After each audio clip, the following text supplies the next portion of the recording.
Geneva, the city for world premieres of cars. The city where the newest cars and forward-looking innovations will be presented once a year at the International Motor Show.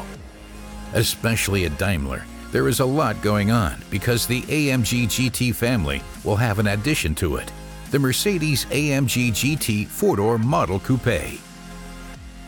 In the past, people who wanted to buy a car from AMG had to decide either to go for a really sportive car or to have a family. Now we can solve this conflict by offering a four-door sports car, which obviously even gives us even more opportunities to win new customers. As the first four-door sports car from Affalterbach, the new Coupé combines a high daily comfort with a lot of possibilities of customization, as well as the most modern sports car technology.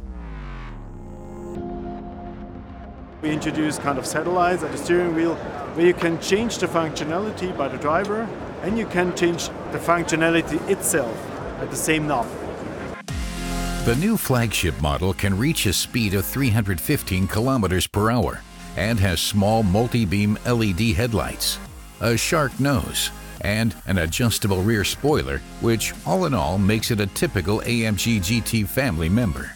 The Mercedes-AMG GT four-door model Coupé with up to 639 horsepower is a real highlight at the Geneva International Motor Show.